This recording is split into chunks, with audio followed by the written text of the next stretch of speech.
اللہ تبارک و تعالی جل مجد الکریم کی حمد و ثنا حضور پرنور شافع یوم النشور صلی اللہ علیہ وآلہ وبارک وسلم کی ذات والا صفات پہ ہدیہ درود و سلام کے بعد مالک و خالق حضور التجا ہے وہ ہم سب کا مل بیٹھنا آنا جانا سننا سنانا پڑھنا پڑھانا قبول فرمائے، مجھے حق اور سچ بیان کرنے کی اور ہم سب کو اس پر عمل پیرا ہونے کی توفیق نصیب فرمائے۔ عزیزان گرامی قدر، اسلام دنیا میں واحد ایسا مذہب ہے، ایسا دین ہے جس کی کوئی اور مثال نہیں ملتی۔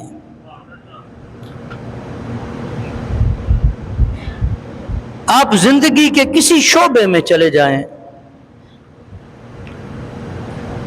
یہ واحد ایسا دین ہے کہ زندگی کے ہر شعبے میں آپ کو رہنمائی کرتا ہوا نظر آئے گا۔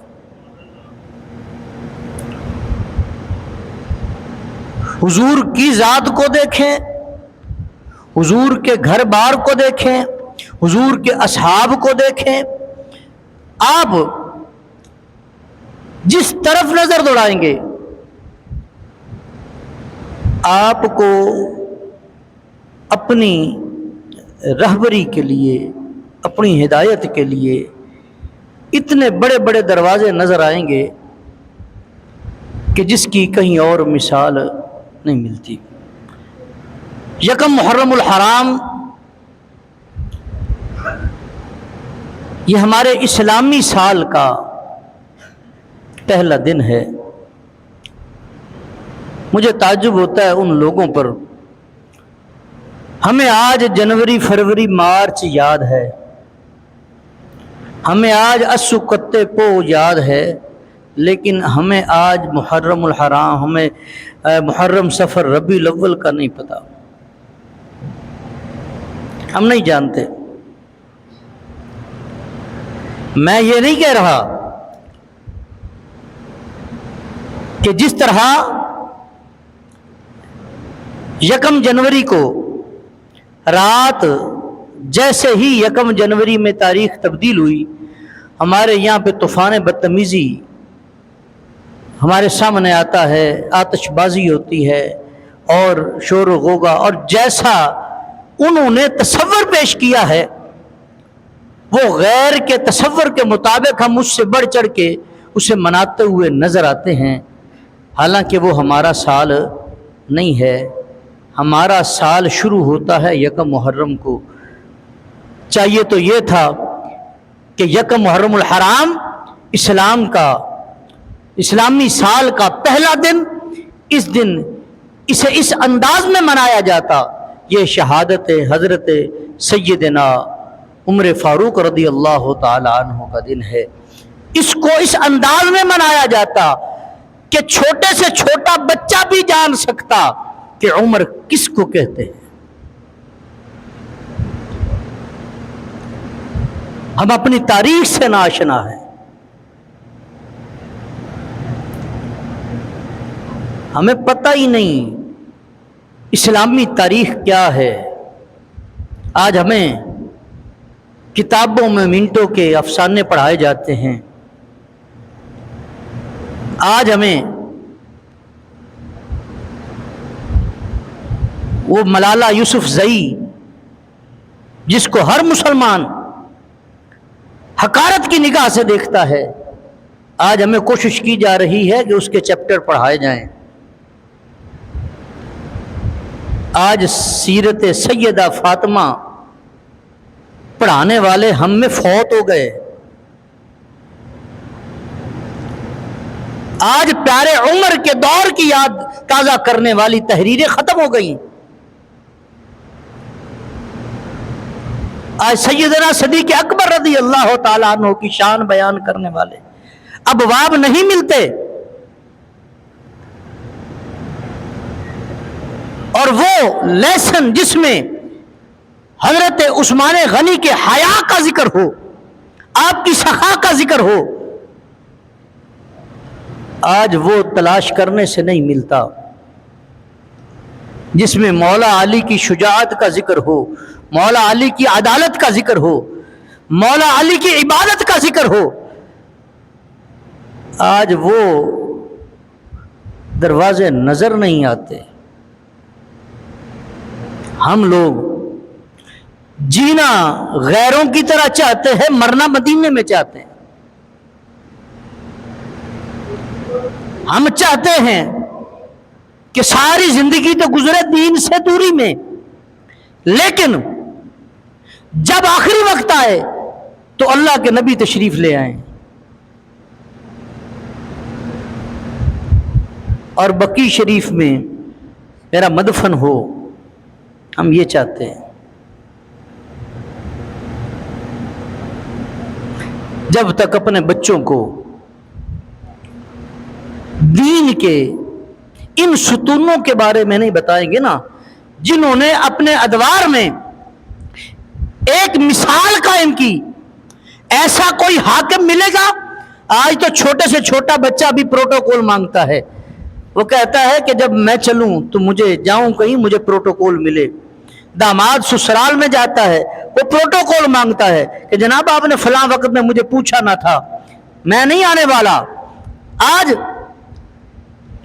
چھوٹا سودا رکھنے والا وہ چاہتا ہے میرے ساتھ 3-4 باڈی گارڈ ہوں، ہم نے حکمرانوں کی بات کیا کرنی ہے۔ یہ سارے کی ساری قوم پروٹوکول کے پیچھے لگ گئی ہے۔ اور 22 لاکھ مربع میل کا حاکم مدینے سے حج کے لیے نکلتا ہے، مدینے سے حج کے لیے نکلتا ہے، رستے میں ایک کھجور کا تنا اس سے دیکھتا ہے تو اسے لپٹ کر رونے لگ جاتا ہے۔ ساتھی پوچھتے ہیں امیر المومنین کیا ہوا اور یہ آپ پر حالت کیسی؟ آپ فرماتے ہیں یہ وہ مقام ہے جہاں میں اونٹ چرایا کرتا تھا، ہمارے 10 اونٹ تھے، مجھ سے وہ ایک لائن میں سیدھے نہیں ہوتے تھے تو میرا باپ مجھے مارا کرتا۔ قربان جاؤں اللہ کے حبیب کے، آج ساری امت کو ایک لائن میں کھڑے کیا ہوا ہے کہ محمد سے وفا تو نے تو ہم تیرے ہیں، یہ جہاں چیز ہے کیا لوح و قلم تیرے ہیں۔ یہ اس عمر کی بات کر رہا ہوں، کہا کہ نیل خشک ہو گیا ہے، کہتا ہے جی وہ بچی وہاں پہ دینی پڑتی ہے تو اس کے بعد پانی چلتا ہے۔ آپ نے خط لکھا، اس عمر کی بات کر رہا ہوں، آپ نے دریا کو خط لکھا، اگر تو اللہ کے حکم سے چلتا ہے تو جاری ہو جا، اور اگر کسی اور کے حکم اور کسی اور سبب کے لیے چلتا ہے تو تیری ہمیں ضرورت نہیں ہے۔ ابھی گھوڑ سوار ریت میں وہ خط دبا کر باہر نہ پہنچا کہ دریا پانی سے بھر گیا۔ کس عمر کی بات کرتے ہو؟ وہ عمر جس سے ملک کا سفیر ملنے کے لیے آتا ہے، انہوں نے پوچھا بھی آپ کے خلیفہ کا محل کہاں ہے؟ آپ کے خلیفہ کا محل کہاں ہے؟ اس نے تو کیسر و کسرا دیکھے ہوئے ہیں، اس نے بڑے بڑے دربار دیکھے ہیں، انہوں نے کہا شاید مسلمانوں کا بھی خلیفہ کسی عالی شان محل میں رہتا ہوگا۔ انہوں نے کہا جی اس طرح کرو، وہ مدینے سے باہر فلاں درخت کے نیچے جو اینٹ کا سرہانہ لے کر سو رہا ہے اسے ہی عمر بن خطاب کہتے ہیں۔ جب قریب پہنچا تو وجود پر اتنی ہیبت طاری ہوئی کہ پکار نہ سکا، آواز نہ دے سکا۔ میں اس عمر کی بات کر رہا ہوں، وہ عمر جس کے بارے میں اللہ کا نبی ارشاد فرماتا ہے اگر میرے بعد کوئی نبی ہوتا تو وہ عمر ہوتا۔ میں اس عمر کی بات کر رہا ہوں جس کے لیے غلاف کعبہ کو پکڑ کے سینے سے چپٹا کے اللہ کا حبیب دعا کرتا ہے، پیارے اللہ عمر کو ایمان عطا کر اور اس سے اسلام کو سرفرازی عطا فرما۔ جس نبی کی دعا کا یہ اثر ہے، جس نبی کی دعا کا یہ اثر ہے، اس نبی کا اپنا مقام کیا ہوگا؟ اور حضور فرماتے ہیں شیطان عمر سے بھاگتا ہے۔ آج ہم بڑے آسانی سے کہہ دیتے ہیں کہ پیارے اللہ ہمیں حضرت عمر جیسے حاکم عطا فرما۔ کیا عمر جیسے حاکم کے لیے خود کو تیار بھی کیا ہے؟ اگر چاہتا ہے کہ عمر جیسا حاکم آ جائے تو بے ایمانی کرنا چھوڑ دے، بیٹیوں کا حق مارنا چھوڑ دے، بھائیوں کے حق پر قبضہ کرنا چھوڑ دے، والدین کے ساتھ بے سلوکی چھوڑ دے، دین کا حیا کرنا شروع کر دے، اللہ تمہیں عمر جیسا حاکم عطا کر دے گا۔ پہلے اپنے آپ کو تیار تو کرنا، تیار تو کر۔ ابھی کہہ دیا جائے نا جناب وہ وضو خانے سے، معذرت کے ساتھ میں بھی آپ میں شامل ہوں، وضو خانے سے یہ 5000 کا نوٹ ملا ہے، جس کا ہو وہ آ کے لے لے۔ ابھی دیکھیں کیا بنتا ہے۔ کئی اٹھ کے کھڑے ہو جائیں گے جناب وہ ہمارا ہے، اب نمبر تو یاد نہیں نہ رہتا، وہ ہمارا ہے، ہمارا حال یہ ہے۔ پانی کی سبیلوں پہ گلاسوں کو آج چین لگا کر چھوڑا جاتا ہے، ہم عمر جیسا حاکم مانگتے ہیں۔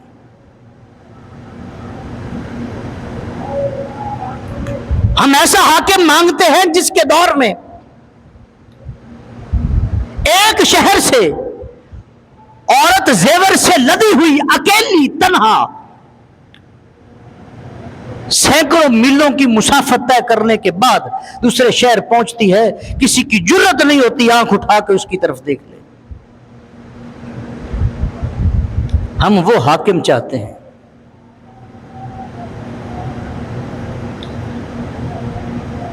عزیزان گرامی قدر، اگر بدلنا ہے، نظام کو بدلنا ہے تو پھر پہلے خود کو بدلنا ہوگا، خود کو بدلنا ہوگا۔ آج 10 سیٹیں نکل آئے نا سرکاری محکمے کسی میں، تو 10-12 ہزار درخواستیں گئی ہوں، سارا ٹیلنٹ اپنی جگہ رہ جاتا ہے۔ جس کے پاس کچھ مال لگانے کے لیے ہوتا ہے اس کو وہ عزت کے ساتھ نوکری دے دی جاتی ہے۔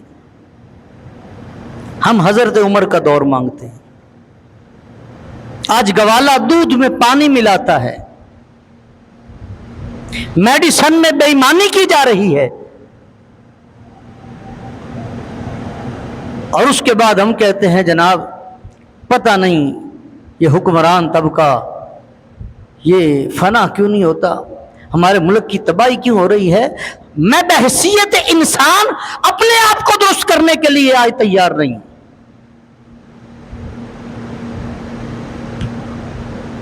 عزیزان گرامی قدر، حضرت عمر فاروق رضی اللہ تعالی عنہ کی زندگی وہ باب ہے، اگر کوئی آپ کی زندگی کو پڑھے اور اس پر عمل کرے تو ایک کامیاب زندگی گزار سکتا ہے۔ اس دور میں کس کو مال کے ساتھ رغبت نہیں ہوتی، لیکن پیارا عمر ایسی شخصیت ہے کہ اب صحابہ نے صلاح کی کہ حضرت سیدنا صدیق اکبر کے دور میں بھی اتنا زیادہ فراوانی مال کی نہ تھی، حضور کے دور میں بھی، اب تو چونکہ فتوحات بھی بہت ہو چکی ہیں، مال بھی بہت سارا حکم ہمارے پاس موجود ہے، تو پیارے عمر کو کہا جائے کہ آپ اپنا کرتا ہی تبدیل کر لیں۔ کرتا سمجھتے ہیں قمیض، وہی تبدیل کر لیں، اسے پیوند لگے ہوئے ہیں، دوسرے ممالک سے سفیر آتے ہیں تو ہمیں اچھا نہیں لگتا۔ ان کا یہ بات پیارے عمر کو کہے گا کون؟ یہ بات پیارے عمر کو کہے گا کون کہ اپنا کرتا تبدیل فرما لیں؟ عمر وہ عمر ہے کہ جو عید کے دن ننگے پاؤں عید کی نماز پڑھانے کے لیے عیدگاہ کی طرف جاتے ہیں، رستے میں جو بھی صحابی ملتے ہیں وہ کہتے ہیں پیارے عمر